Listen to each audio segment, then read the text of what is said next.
રાજકોટ જિલ્લાના ઉપલેટા તાલુકાના સમઢિયાળા ગામથી તેલંગાણા ગામ તરફના રોડ પર અકસ્માતે એક અજાણા વ્યક્તિનું મોત નીપજ્યું હોવાનું સામે આવ્યું છે। ત્યારે આ અકસ્માતની ઘટના બાદ પાટણ વાવ પોલીસ સ્ટેશનના પીએસઆઈ કે.એમ. ચાવડા અને પોલીસ કાફલો ઘટના સ્થળે દોડી આગળની કાર્યવાહી હાથ ધરી હતી। તો અજાણ્યા વ્યક્તિના અકસ્માતે મોત અંગેની જાણ થતાં પોલીસે મૃતદેહનો કબજો મેળવી ઉપલેટા સરકારી હોસ્પિટલ ખાતે પોસ્ટમોર્ટમ માટે ખસેડ્યો હતો। ત્યારે અકસ્માતની ઘટનામાં મોટરસાયકલ લઈને જઈ રહેલા અંદાજિત 35 વર્ષીય રમેશભાઈ ધનજીભાઈ ખીમણિયા નામના વ્યક્તિ હોવાનું સામે આવ્યું છે।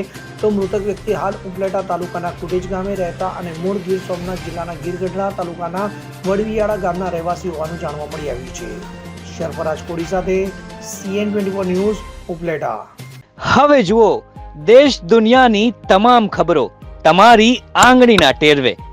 ઉઠાવો મોબાઈલ અને Google Play Store પરથી ડાઉનલોડ કરો અમારી CN24 ન્યૂઝ મોબાઈલ એપ।